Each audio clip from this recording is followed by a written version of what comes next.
I'm just so happy my father had a chance to see his kids before he passed. I just want to say thank you. When her father fell ill, the American Red Cross was able to help get Veronica's brother home from the Navy to speak to his father one last time. It's thanks to your donations that we can connect military families when they need it most. Please donate today at redcross.org.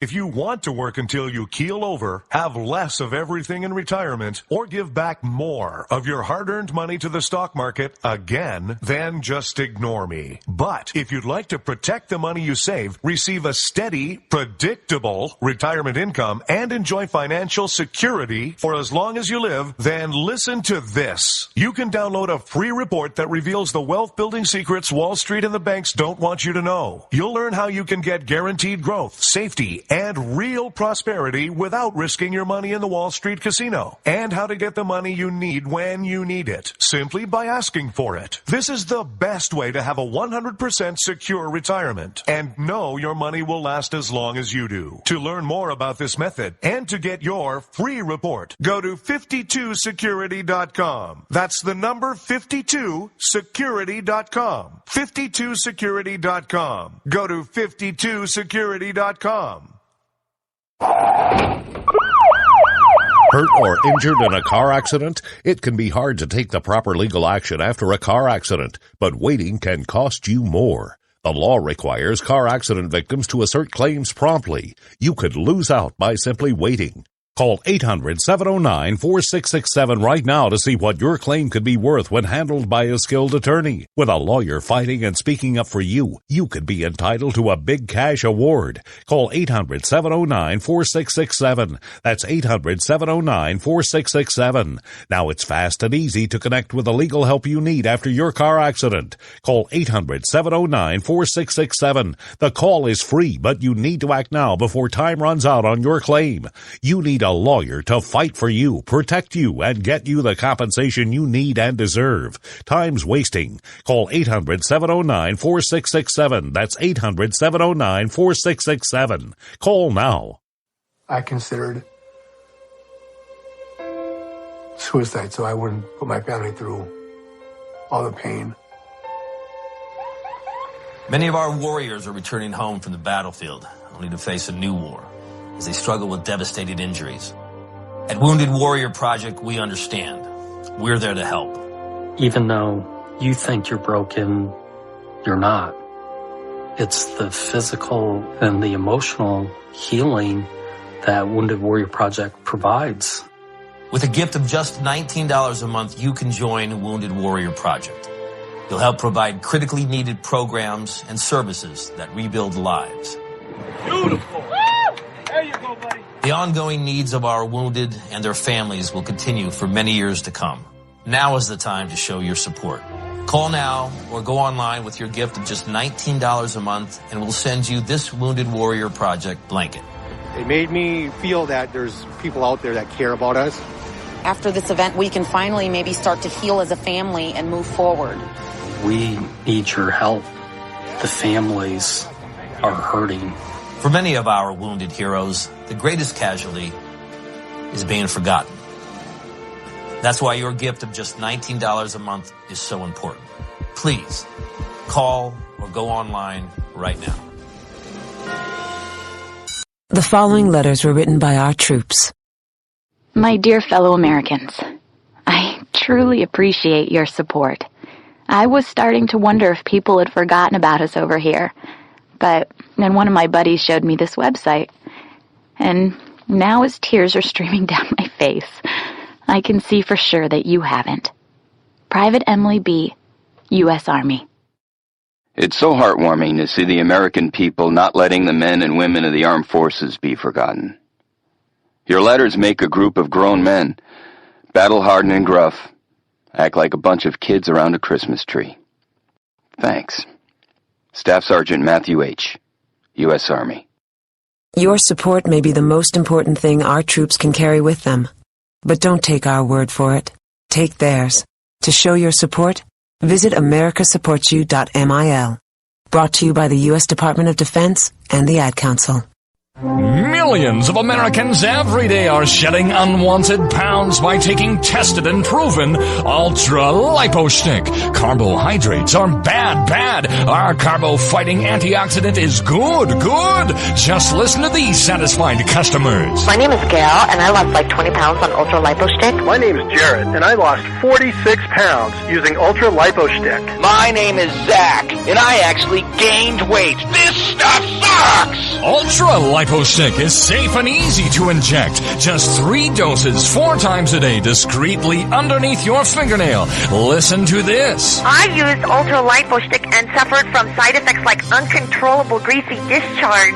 Ultra Lipo Stick, it turned the armpits of all of my shirts orange. This stuff is crap. Try it today and see some real results. Ultra Lipo Stick. Not available in stores. Results may vary. Zinc Media. Feel the power of knowledge.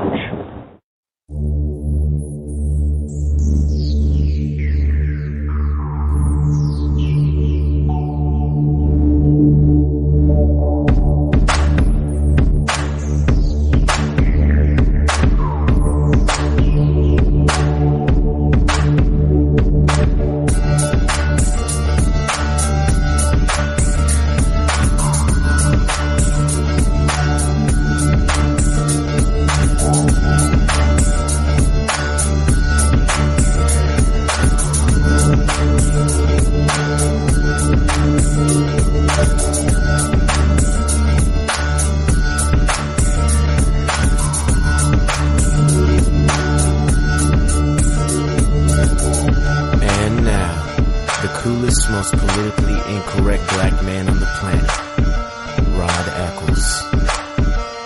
Don McClain, who wrote American Pie, he says, I thought it would be interesting as I reach age 70 to release this work product on the song American Pie so that anyone who might be interested will learn that the song was not a parlor game, as McClain stated in a Christie's catalog ahead of the sale.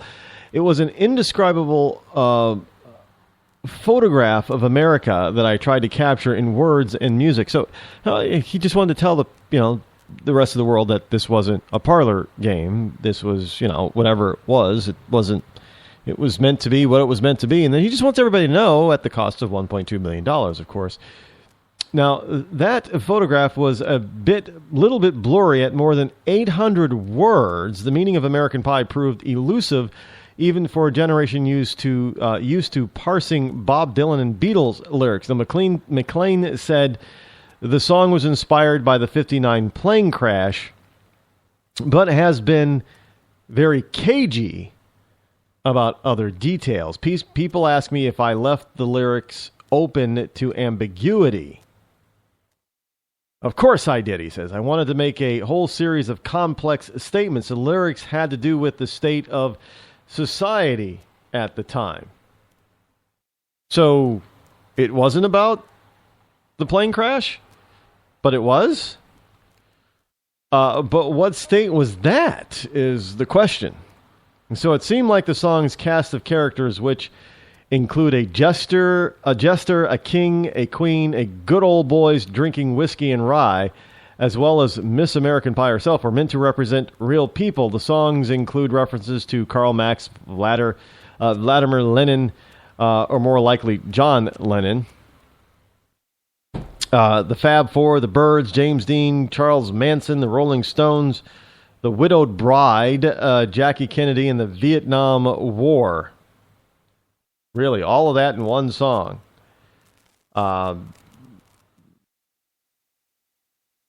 It's just a song. What a song about the day the music died seems like it might be about the end of the American dream. Basically, in American Pie, things are heading in the wrong direction, he told Christie's. As the Newcastle Herald reported, it is becoming less idyllic. I don't know whether you consider that wrong or right, but it is a morality song in a sense. The day the music died, so says Don McClain. Good evening. My fellow Americans, it is I, your lovable host, L. Rod, coming to you live from my bunkerized home studio somewhere within the great granite state of New Hampshire, where the state motto is live free or die. It is not big government or bust. It is Hump Day, Wednesday, May the 27th in the year of our Lord 2015, as we begin our slide into the weekend.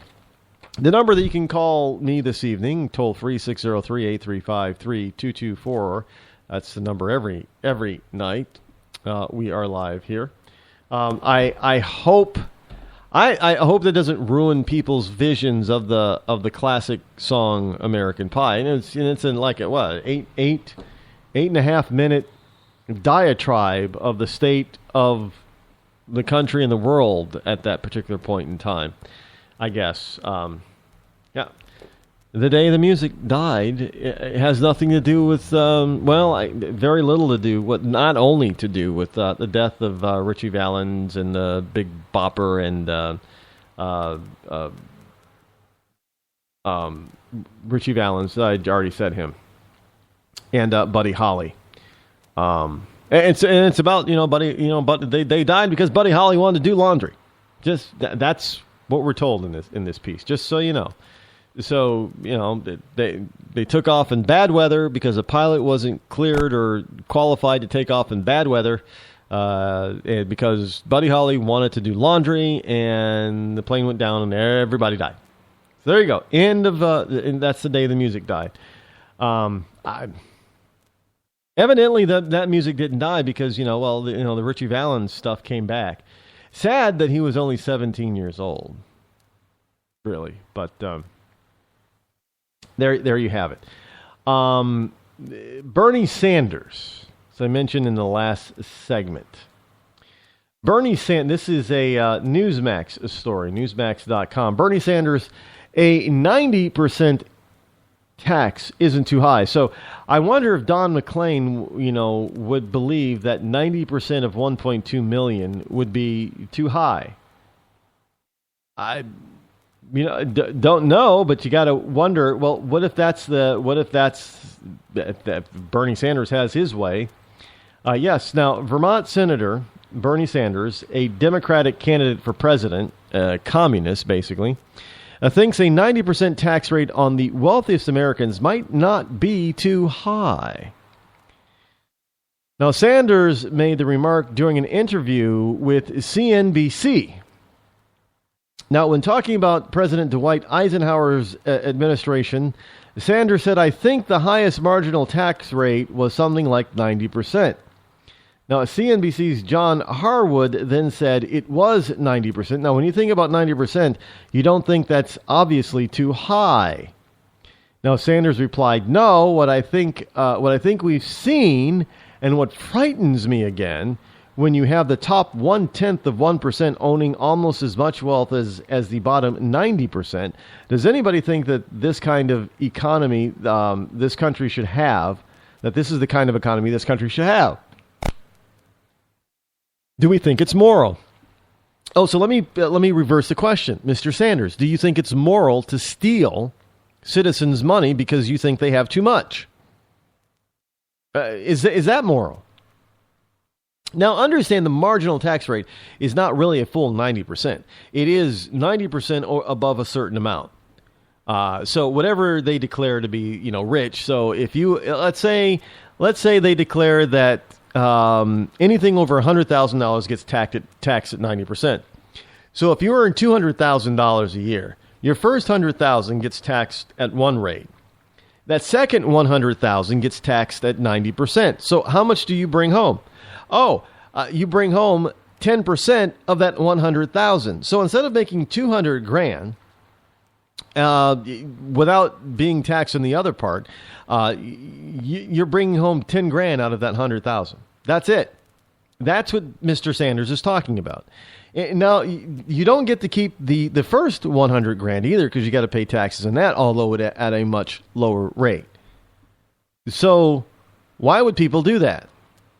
Well, they wouldn't. They wouldn't allow themselves to be paid in such a fashion that 90% or 70% of their income, as it was under Carter, would be going to the government. They'd find alternative ways to